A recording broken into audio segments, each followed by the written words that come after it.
ఈ రోజు ఎగ్జాంపుల్కి వచ్చేటప్పటికి మనం డేటా టేబుల్ గురించి తెలుసుకున్నాం. అయితే డేటా టేబుల్ గురించి తెలుసుకునే ముందు మీకు ఇక్కడ నేను ఒక కంట్రోల్ జస్ట్ ఇంట్రడక్షన్ చేస్తున్నానంటే డేటాలో ఉంటుంది మనకి గ్రిడ్ కంట్రోల్ ఉంటుంది, గ్రిడ్ వ్యూ అని చెప్పేసి. దీని గురించి మరింత డీటెయిల్గా మనం ముందు చెప్పుకుందాము. యాజ్ ఆఫ్ నౌ ఏం చేస్తున్నా అంటే జస్ట్ దాన్ని తీసుకుంటున్నాను. మీకు డేటా గ్రిడ్ వ్యూ అని ఉంది కదా, సో దీన్ని డ్రాగ్ అండ్ డ్రాప్ చేసినా పర్వాలేదు, లేదు డబుల్ క్లిక్ చేసినా పర్వాలేదు. ఫస్ట్ ఇది ఎలా వర్క్ చేస్తుంది అనేది మీకు సింపుల్ ఎగ్జాంపుల్ చెప్తాను నేను. ఇప్పుడు ఆల్రెడీ మనం ఇంతకు ముందు వర్క్ చేసినప్పుడు మనకి స్కూల్ అనే డేటాబేస్లో స్టూడెంట్ అనే టేబుల్లో సమ్ రికార్డ్స్ ఉన్నాయి కదండి. ఆ రికార్డ్స్ అన్ని తీసుకొచ్చి నేను ఇక్కడ చూపిద్దాం అనుకుంటున్నాను ఒక టేబులర్ ఫార్మాట్లో. అలా డేటాను తీసుకొచ్చి చూపించడానికి ఉపయోగపడే కంట్రోల్ గ్రిడ్ వ్యూ అండి. సో దీన్ని మనం ఎక్స్ప్లెయిన్ చేసుకోవడానికి 1 వీక్ సరిపోదు. దీంట్లో ఉన్న ప్రతి ఆప్షన్ మనం చెక్ చేయాలంటే. సో ఈ క్లాస్లో జస్ట్ మీకు ఇది ఎలా వాడాలనేది మాత్రమే చెప్తున్నాను. ఇక్కడ మన మోటో ఏంటంటే డేటా టేబుల్ గురించి నేర్చుకోవాలి. సో ఫామ్ లోడ్ చేసినప్పుడు ఏదైతే స్టూడెంట్ డేటా ఉందో ఆ డేటా తీసుకొచ్చి నేను ఇక్కడ గ్రిడ్ వ్యూలో చూపిస్తాను. అది ఎలా చూపించవచ్చు అనేది ఇప్పుడు ఒకసారి చూద్దాం. So as it is regular steps ఉన్నాయి కదా. ఫస్ట్ ఏం చేయాలి, నేమ్ స్పేస్ యాడ్ చేయాలి, రైట్. తర్వాత వచ్చేటప్పటికి మనకు కావాల్సినటువంటి క్లాసెస్ని క్రియేట్ చేసుకోవాలి. SQL connection con, then SQL data adapter DA, then data set DS. ఎందుకంటే మన బ్యాక్ ఎండ్ నుంచి ఫ్రంట్ ఎండ్కి వాల్యూస్ తీసుకొస్తున్నాం. ఇక్కడ డేటా సెట్ తీసుకుంటున్నాను నేను, డిస్కనెక్టెడ్ ఆర్కిటెక్చర్. సో కాబట్టి ఇక్కడ డేటా అడాప్టర్ డేటా సెట్ తీసుకుంటున్నాను. సో ఫామ్ లోడ్లో ఫస్ట్ కనెక్షన్ క్రియేట్ చేస్తున్నాను. సో ఇవన్నీ మన రెగ్యులర్ స్టెప్సే, ఎటువంటి చేంజెస్ కూడా లేదు. User ID equal to SA, password equal to ABC, database equal to school. Then సింపుల్గా connection dot open. So next data అడాప్టర్ని డిఫైన్ చేయాలి. DA ఈక్వల్ టు ఇందులో మీరు ఓపెన్ చేసుకోవచ్చు చెప్పారు లాస్ట్ క్లాస్. ఆప్షనల్ అండి, మీరు ఓపెన్ చేయకపోయినా ప్రాబ్లం రాదు. ఇక్కడ నేను ఏం చేస్తున్నాను, సెలెక్ట్ స్టార్ట్ ఫ్రమ్ స్టూడెంట్ అనే టేబుల్ని తీసుకొచ్చి ఫ్రంట్ వ్యూలో చూపించాలి. సో తర్వాత డేటా సెట్ని డిఫైన్ చేస్తున్నాను. డేటా సెట్ డిఫైన్ చేసిన తర్వాత డేటా సెట్ని ఫిల్ చేయాలి. అలా ఫిల్ చేయడానికి డేటా అడాప్టర్తో మెథడ్ ఉంది మనకి. ఈ టేబుల్ నేమ్ ఇవ్వడం అనేది ఆప్షనల్, ఇవ్వచ్చు పెట్టుకోవచ్చు. సో ఇవన్నీ మనం రెగ్యులర్ స్టెప్స్ అండి. ఇప్పుడు మనం ఏవైతే రికార్డ్స్ తీసుకొచ్చామో అవి ఎక్కడ ఉంటాయండి, డేటా సెట్లో ఒక టేబుల్లో ఉంటాయి. సో ఇక్కడ ఒకటే టేబుల్ తీసుకొస్తున్నాం కాబట్టి మనం ఎలా ఐడెంటిఫై చేయొచ్చు, data set dot tables of 0. అలా ఎందుకు చెప్తున్నా అంటే ఈ ప్రాపర్టీస్, ఈ గ్రిడ్ వ్యూలో ఉన్నటువంటి ప్రాపర్టీస్లో మనకి డేటా సోర్స్ అని చెప్పేసి ఒక ప్రాపర్టీ ఉంటుంది. డేటా సోర్స్ ఇక్కడ మనం ఏదైతే డేటాను చూపించాలనుకుంటున్నామో అది ఇవ్వాలండి. ఒక టేబుల్ ఫార్మేట్లో ఉన్నది ఇవ్వాలన్నమాట. అర్థమవుతుంది కదా. సో ఈ డేటా గ్రిడ్ వ్యూకి నేను GB అని పేరు పెడుతున్నాను, గ్రిడ్ వ్యూ ఆబ్జెక్ట్. సో కోడింగ్లో నేను ఏం చేస్తున్నానంటే గ్రిడ్ వ్యూ డాట్ మనకి ప్రాపర్టీ ఉంది డేటా సోర్స్ అని చెప్పేసి. ఈ డేటా సోర్స్ అనే ప్రాపర్టీలో మనం ఏమి ఇవ్వాలి, ఏదైతే డేటా అవైలబిలిటీ ఉందో ఆ టేబుల్ని ఇవ్వాలి. సో టేబుల్ ఎలా వస్తుంది మనకి, టేబుల్స్ ఆఫ్ 0. ఓకే. సో ఇప్పుడు రన్ చేస్తే టేబుల్ డాట్ 1 తీసుకున్నారు, 0 తీసుకోవాలి. ఇక్కడ అంటే మల్టిపుల్ టేబుల్స్ ఉండొచ్చు అండి. అక్కడ ఇక్కడ సింగిల్ టేబుల్ ఉంది కాబట్టి నేను ఏం చేస్తున్నానంటే 0 తోటి దాన్ని ఐడెంటిఫై చేస్తున్నాను. ఓకే. ఒకసారి రన్ చేసే ముందు మనం ఏం చేయాలండి, మెయిన్ మెథడ్ స్టార్ట్అప్ మార్చాలి. సో ప్రోగ్రామ్.csకి వెళ్ళి system.cs. ఇక్కడ ఏం చేస్తాను నేను data table example. So run చేస్తే యూ కెన్ సీ మొత్తం మనకి డేటాబేస్లో ఉన్నటువంటి రికార్డులు అన్నీ కూడా గ్రిడ్ వ్యూలో కనిపిస్తాయి. ఒక నీట్ కనబడుతుంది కొంచెం అవునండి, ఫ్రంట్ ఎండ్. అవును. ఇలా ఈ టేబుల్ ఫార్మాట్లో చూపించడానికి మనకి వ్యూ అనేది ఉపయోగపడుతుంది. సో దీనికి మనం ఇవ్వాల్సింది ఏంటంటే ఒక data source. Data source table ఫార్మాట్లో ఉన్న రికార్డ్స్ మనం ఇవ్వాలి. రైట్, అర్థమైంది కదండి. ఇప్పుడు మనం డేటా టేబుల్ గురించి నేర్చుకున్నాం. సో డేటా టేబుల్ గురించి నేర్చుకునే ముందు ఈ ప్రీవియస్ మనం ఏదైతే రాసామో ఇదంతా నేను కామెంట్లో పెట్టేస్తున్నా. ఓకే, సో డేటా టేబుల్ అనేది ఎక్కడ ఉంటుందంటే సేమ్ మనకి డేటా సెట్ ఎలా అయితే ఉందో, డేటా సెట్ ఎక్కడ ఉందండి మనకి system.dataలో ఉంటుంది డేటా సెట్ అనే క్లాస్.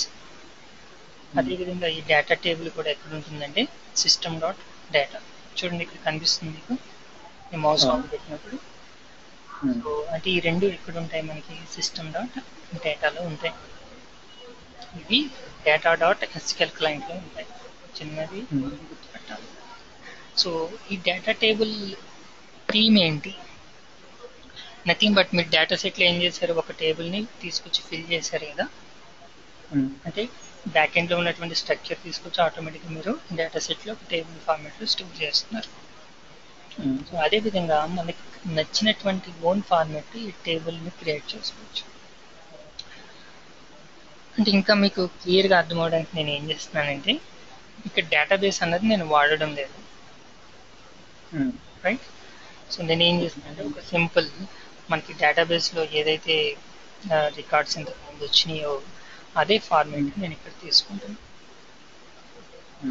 అంటే ఏమేమి ఉన్నాయండి, సీరియల్ నెంబర్ ఐడెంటిటీ కదా, మనకు అవసరం లేదు. So first name, last name, gender, contact number, ఈ 4 ఫీల్డ్స్ తీసుకుని వాటిని నేను ఏం చేస్తానంటే టేబుల్లో స్టోర్ చేసి ఎప్పటికప్పుడు ఆ రికార్డ్స్ని తీసుకొచ్చి మీకు నేను గ్రిడ్ వ్యూలో చూపిస్తాను.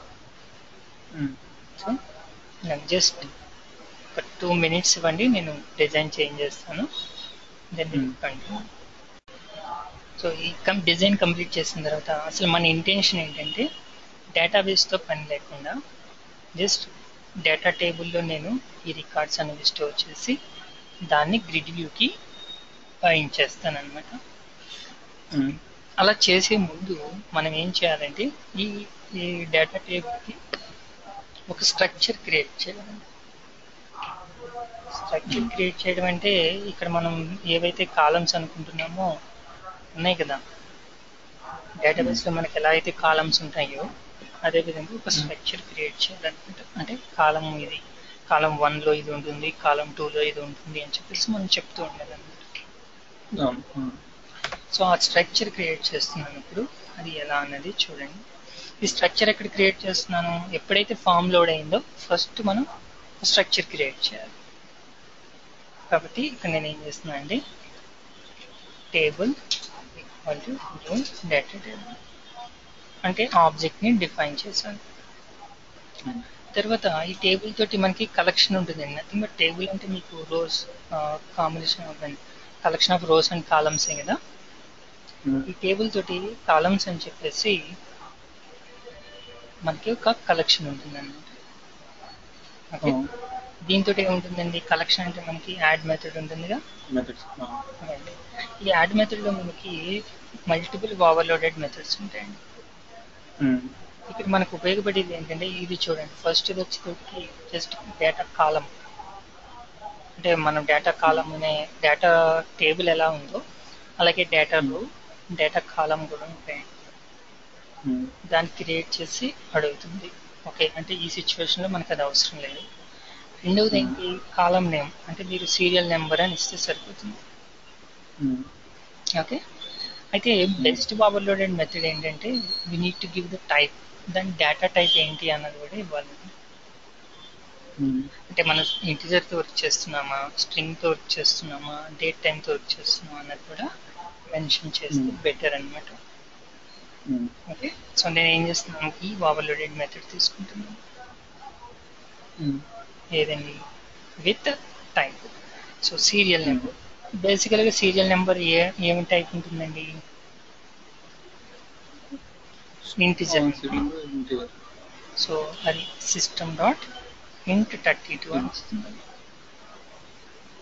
కొన్నిసార్లు 32 పైన కూడా 62 అలా ఉన్నాయి. అవి ఇప్పుడు సీరియల్ నెంబర్ తర్వాత మనకు కావాల్సిన next column table dot columns dot add.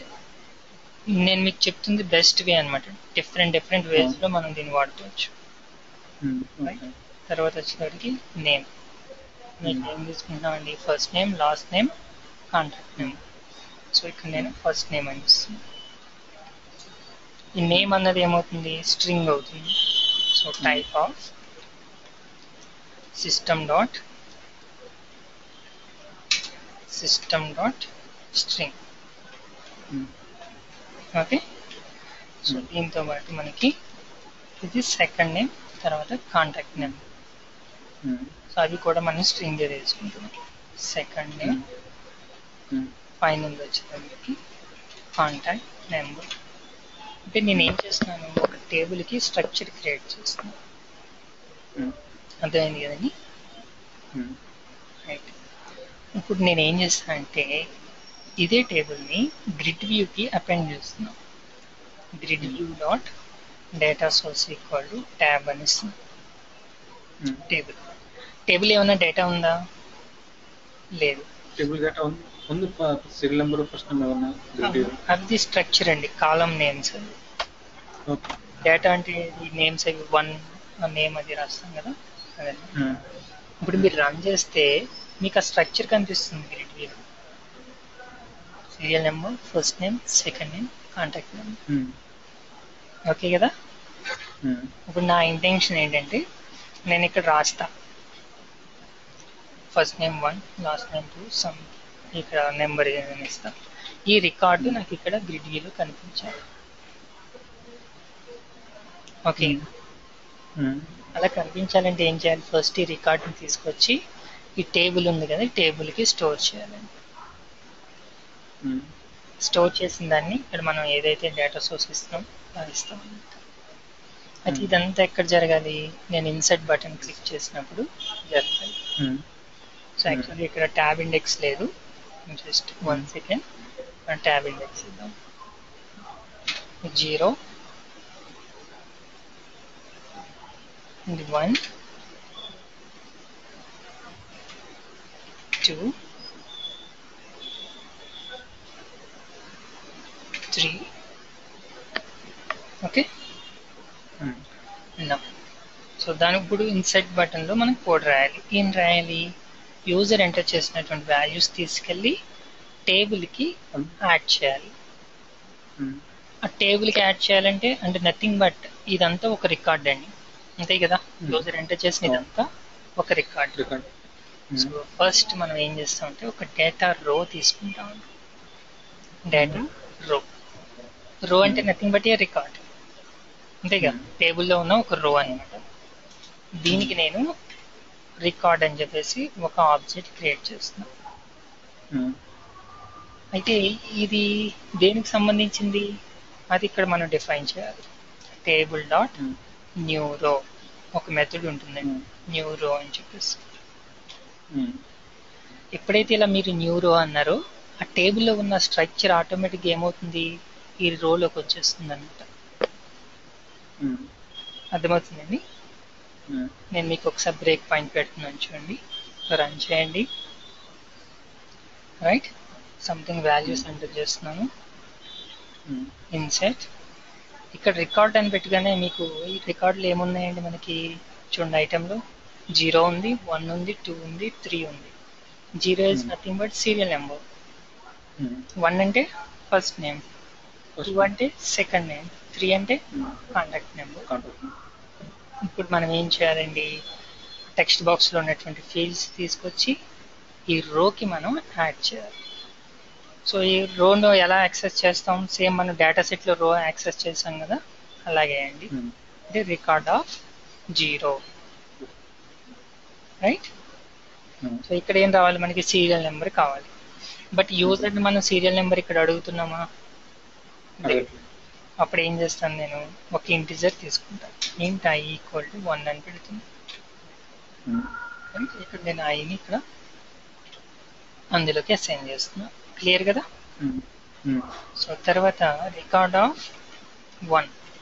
ఈ రికార్డ్ ఆఫ్ 1 అనేది ఎక్కడి నుంచి వస్తుంది మనకి? txt first name dot text. So తర్వాత రికార్డ్ ఆఫ్ 2. ఈ రికార్డ్ ఆఫ్ 2 అన్నది ఎక్కడి నుంచి వస్తుందండి మనకి? Second name dot text. తర్వాత రికార్డ్ ఆఫ్ 3. ఇక్కడ ఉంది కాంటాక్ట్ నెంబర్ డాట్ టెక్స్ట్. అంటే ఇప్పుడు ఒక రికార్డ్ మొత్తం మనకి క్రియేట్ అయింది. ఈ రికార్డ్ని పట్టుకెళ్ళి దేనికి యాడ్ చేయాలి? టేబుల్కి యాడ్ చేయాలి. Table is nothing but collection of rows and columns. ఇప్పుడు మన దగ్గర రో ఉంది, ఈ రో పట్టుకెళ్ళి నేను ఏం చేస్తాను, రో కలెక్షన్కి యాడ్ చేసేస్తాను. Rows dot add record. Okay. అయితే మీరు ఇన్సర్ట్ బటన్ క్లిక్ చేసినప్పుడల్లా ఎప్పుడు సీరియల్ నెంబర్ 1 ఉంటుంది. సో చూడండి ఒకసారి, ప్రాబ్లం నేను ఎందుకు చెప్తాను. So test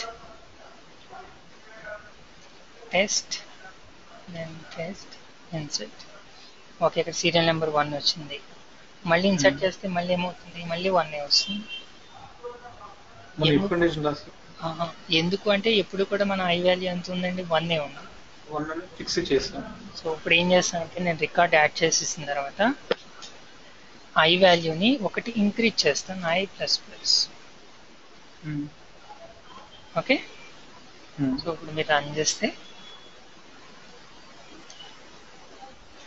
Ramu a contact number is something inserted, right. Gopi be inserted. So ఏమొచ్చింది? సెకండ్ రికార్డ్ వచ్చింది. ఇలా ఎన్ని రికార్డ్స్ కావాలంటే అన్ని రికార్డ్స్ మీరు ఎంటర్ చేసుకోవచ్చు. అర్థమైంది కదండి? సో అంటే టెంపరీగా మనం డేటాను ఎక్కడ స్టోర్ చేస్తున్నాము? డేటా టేబుల్లో స్టోర్ చేస్తున్నాము. అవును కదా? ఈ డేటా టేబుల్లో మనం ఏదైతే స్టోర్ చేస్తున్నామో అదంతా టెంపరీ. మీరు ఒకసారి రన్ చేస్తారు, సమ్ రికార్డ్స్ ఇక్కడ స్టోర్ చేశారు, రైట్. ఇప్పుడు మీరు క్లోజ్ చేసేసారు అనుకోండి, ఈ రికార్డ్స్ అన్ని పోతాయి.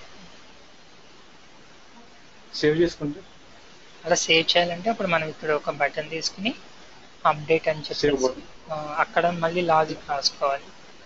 ఈ టేబుల్ ఉన్న రికార్డ్స్ అన్ని తీసుకెళ్ళి 1 by 1 మనం డేటాబేస్లోకి ఇన్సర్ట్ చేయాలి. సో ఈ విధంగా మనం డేటా టేబుల్ తోటి వర్క్ చేయొచ్చు.